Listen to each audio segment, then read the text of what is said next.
Generation 4 is one of my favorites in Pokemon.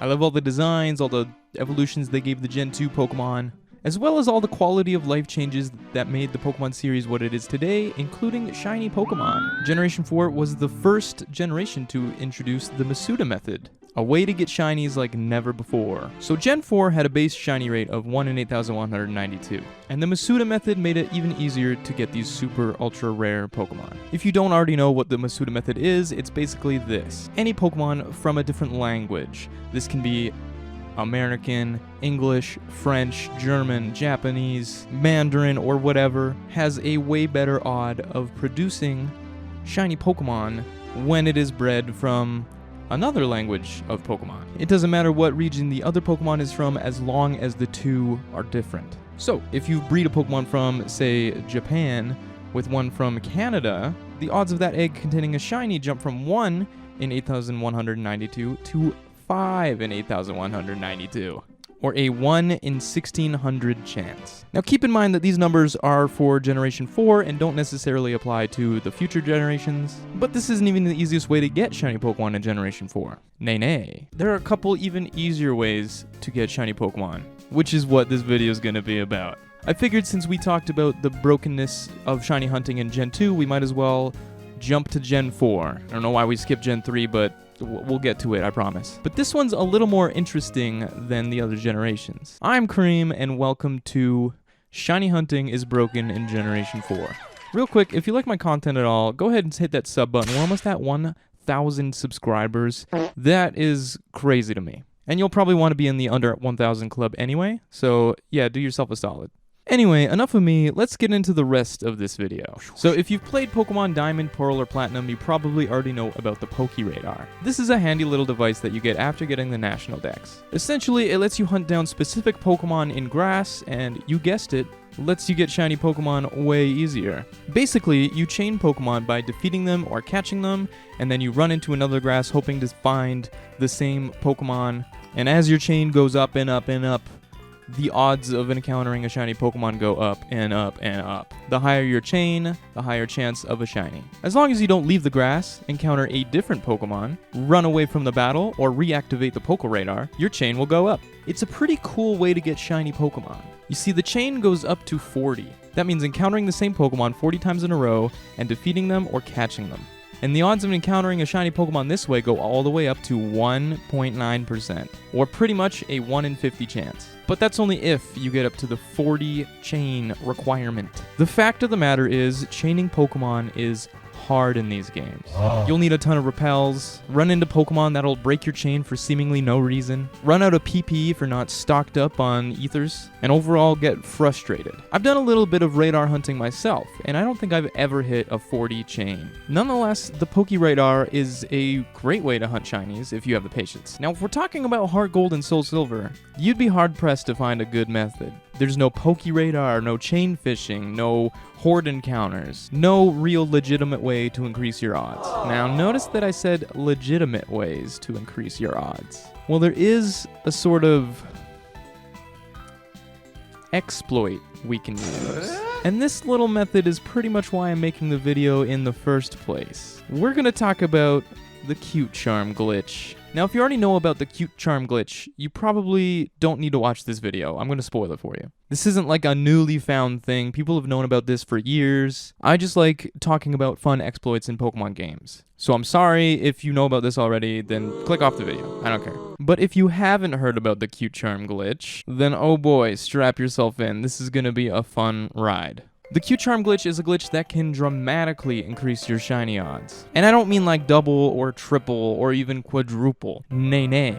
This insane little exploit gives you a 20% chance to encounter a shiny Pokemon. Oh my god. In any grass, cave, or body of water ever. Anywhere you can randomly encounter Pokemon, you can use this exploit. The only catch is the Pokemon needs to have a gender. I know, and we're knocking out like, I don't know, what, 10% of all Pokemon? And it's a little tricky to perform, but you can do it within like an hour. Think of it like modding your 3DS to play any Nintendo Select title for less than $0. But trust me, if you want easy shinies, then look no further than the Cute Charm glitch. So let's explain how shiny Pokemon work in Gen 4 since it's pretty important for the glitch. As I've talked about in my Gen 2 video, shiny Pokemon are determined by 3 things. The 3 things are your trainer ID, the personality value of the Pokemon, and your secret ID. Ooh. Your trainer ID is the easiest to find. Right when you start a new game and click your trainer card, it's right there on your trainer card. It's impossible to miss. The personality value of the Pokemon is a 32-digit code, which determines its gender, its ability, its nature, spin to spots, the size of a Pokemon, and its characteristics. It's basically the Pokemon's coding. Your secret ID, on the other hand, is a little more complicated.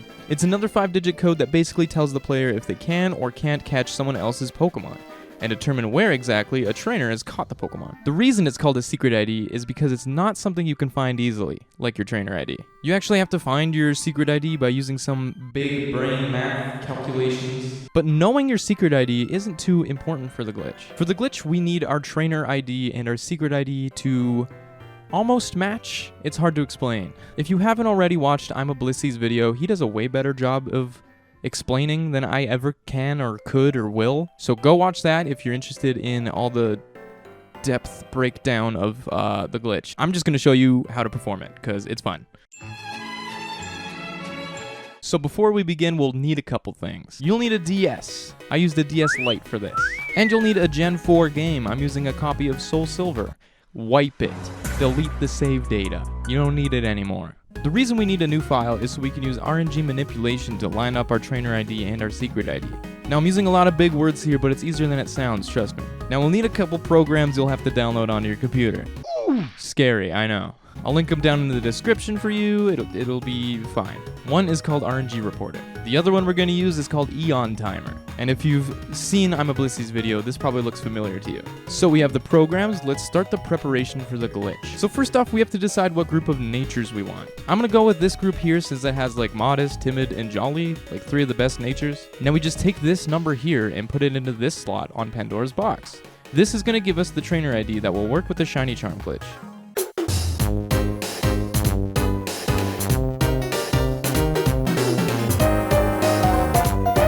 I picked one that's easy to remember and has a cool aesthetic. Once you do, take the seed code and put it into this seed to time tab. Make sure you set the seconds to 23. I don't know why, just do it. Again, these programs look really scary, but the whole procedure is kind of easy. This will give you the time to set your DS to perform the manipulation. Set your DS to the time and date on the left here, but subtract 2 minutes from the time it says. Don't hit confirm yet, we have to do some pretty strict timing. Calibrate the delay on Eon Timer to 600. Leave the calibrated seconds on 14. That's very important. The target delay should be the number on the right of the seed to time window. Ours is 5984, so I put that in. Our target seconds for Heart Gold Soul Silver is 20. For Diamond and Pearl and Platinum, it's 23. Now we can start our timer and our DS clock at the exact same time. When the clock hits 0, you'll start the game from the DS home screen. It should give you more than enough time to turn the DS off and then on, but you might mess it up. Eon Timer will start beeping close to 3 seconds. When you hear the 6th beep, start the game. The 6th beat is to help you time starting the game with the timer.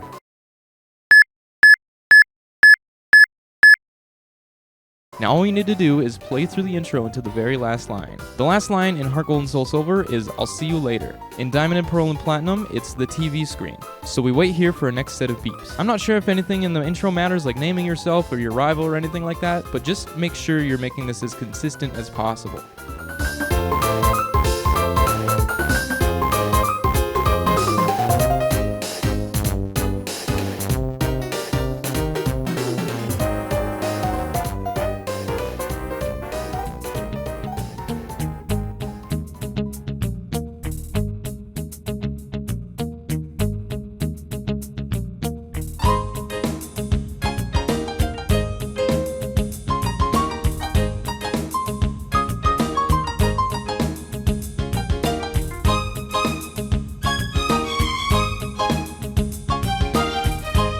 As soon as our mom gives us our trainer card, we could check it to make sure we got the right ID.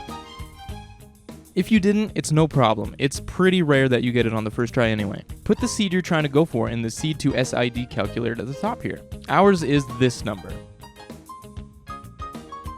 Put the trainer ID you got into this box here, along with the month, day, year, and time into the rest of the boxes.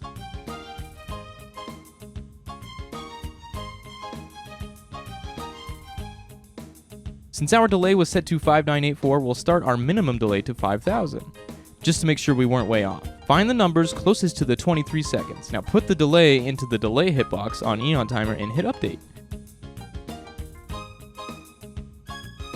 Now we'll try again from the DS time step. Readjust your DS clock again and hit start timer at the exact same time you set the time. This may take a couple troubleshoots, so let's just keep going until we get our desired trainer ID.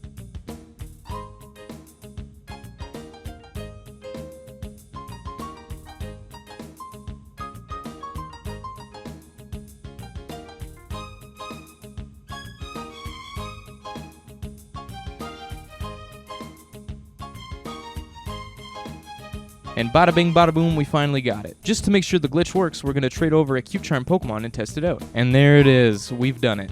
Now every female Pokemon we encounter has a 20% chance to be shiny. And it's really easy to set up. Kind of like modding your 3DS. But I can't help feeling like this is too easy. Like I didn't earn my shiny Pokemon at all. We just cheated and manipulated our way into getting shiny Pokemon. Like what's the fun in that? What's the difference between this and using, say, an action replay to get shiny Pokemon? The truth is, it doesn't matter. It all just doesn't matter. Get your shinies however you want. I don't care. No one cares. And if someone gets mad at you for hunting this way or looks down on you for illegitimately shining hunting, tell them to get a life. I don't have all the time in the world to hunt shiny Pokemon, run around in grass for 12 hours, hold LR start select until my Giratina is yellow and blue. Pokemon's cool and all, but no one has 500 hours to soft reset for a black Rayquaza. I've got stuff to do, man. Leave me alone. I'm a busy guy. Hunt shinies how you want. Performing this glitch is cool. It's a spectacle. It should be celebrated, not looked down on. Like, people are so smart. They could be, curing cancer, but they're figuring out the right timer to get a trainer code that'll activate a glitch, and it's just cool. Why can't it be just cool? Anyway, that was my end of the video rant. That pretty much wraps up this shiny hunting video. Overall, I think Gen 4 has some really cool methods of hunting shiny Pokemon. These don't really compare to the later gens, with like chain fishing or horde hunting. Like, it's way easier to do those than to download programs onto your computer just to hunt shiny Pokemon. But it's cool to see where methods came from in the first place. So my question for you today is, what's your favorite shiny hunting method? Personally, I think horde hunting is really funny. That's probably my favorite. You get to see, one Hoppip that's just green out of all of them. Or how about just running around in Scarlet and Violet and finding a shiny? That's fun too. What's the best shiny you found while using that method? I don't know. I want to know, since I read every single comment anyway. Anyway, thanks for tuning in. I hope everyone has a great summer, and later, skaters.